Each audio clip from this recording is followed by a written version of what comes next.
Nothing is more dangerous than evangelizing yourself. That I'm saved, I'm sanctified, I'm full of the Holy Ghost, and everybody else can go to hell. That's self-evangelism. I only speak to Christians, I only keep company with Christians, I only be around Christians. That's self-evangelization.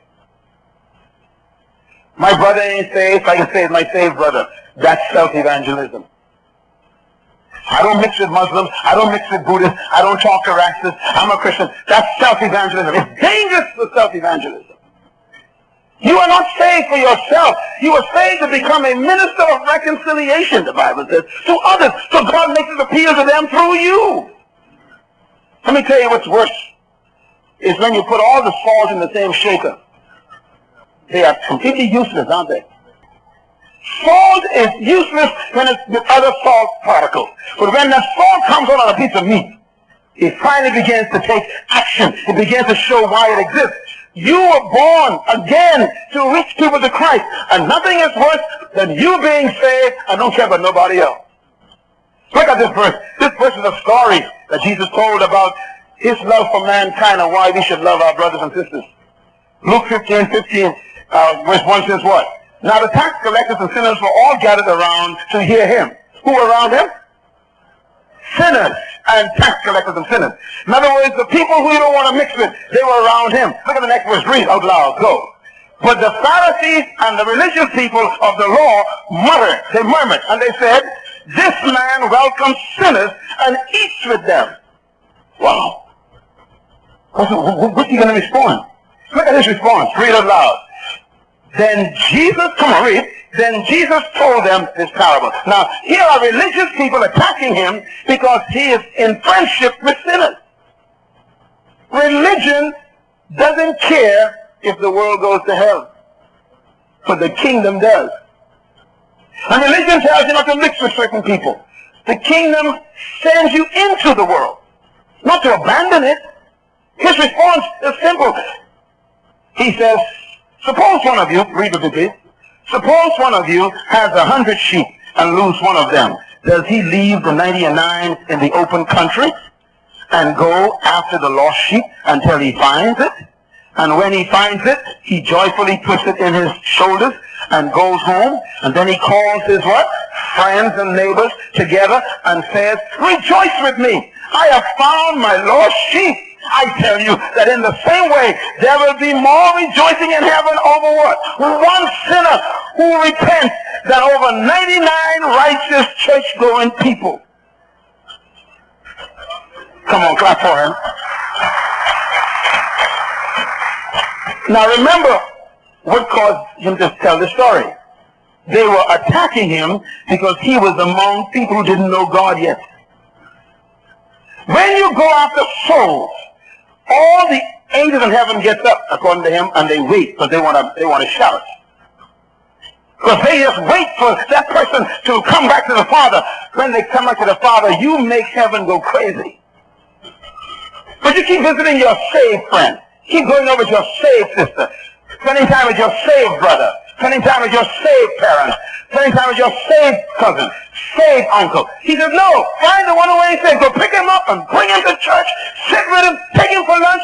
Talk to him. He says the angels get excited. And by the way, in this story, he's talking about himself here. He's that shepherd. And he goes after that one sheep. The story doesn't end there. Look at Luke 15, verse 17. Make sure you write this down. Read it with me. Go. When he came to his senses, he's referring to who? The prodigal son now. In the same chapter, he tells another story about the prodigal son. He says, when he came to his what? Senses, he said, many of my father's hired men have gone, I have food to spare, and here I am, starving to death. Do you believe that your uncle is starving to death spiritually? That's what he said. Your cousin is starving to death. Your mother, who ain't born again, is starving. She looks good, but she's starving to death. He says anyone who's not in the kingdom of God are suffering from starvation. Read on. He says, here I am starving to death. I will what? Set out and go back to, come on, out loud. And go back where? To my father and say to him, Father, I have sinned against heaven and against you. I am no longer worthy to be called your son. Make me like one of your hired men. And so he got up and went to his father. Some of you came to this meeting today, and that's exactly what you did. You didn't plan to come to church for a long time, but someone invited you here. And you, just like this young man in the pig pen, he got up and he said, let me go sort my life out. And sometimes you feel like you did so many bad things that you can't ask God to take you back. And you feel like this young man, you feel like if God knew the secrets that I have been involved in, he would never accept me as a son again. Some of the things, the people you slept with, the things you smoked, the things you sniffed, the things you drank, the things you watched on television or on the internet. He said, look, I know what you're going through. And so you're ashamed to even come up and give your life to your father. You say, Father, I didn't want to see you. I'm so ashamed. Just make me a servant, a slave. Oh, but look at Luke 15. It says, meanwhile, the oldest son was in the field. And this is you. The oldest son was where? In the field. He wasn't in the right field, though. Because he loved his brother, he would have been in the pig pen looking for him. In other words, he was busy with the wrong stuff.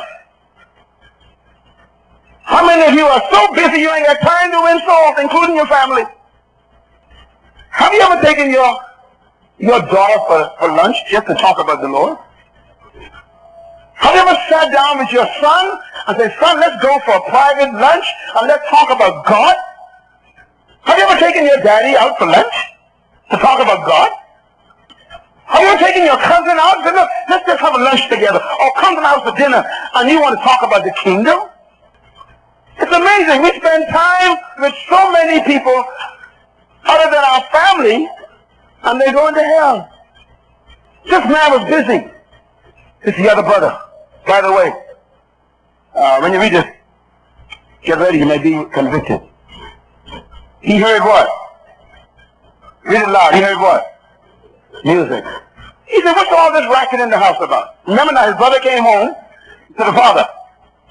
And the father's having this big party for him because he's so excited. He's rejoicing that the lost son is back home. The brother, the one who's sitting in church today, born again for 10 years, 5 years, 15 years, he said he's sitting home and he gets angry when he hears the celebration. You know, some people do it all the time. People come to get saved and they exit. What I'm trying to get you to do is to run towards them, not from them, see? And I keep saying this for the last few Sundays. If someone gets up to come back to the Father, don't act like this fella. Run with them. Push them toward the Father. Be present there. We're so glad to see you.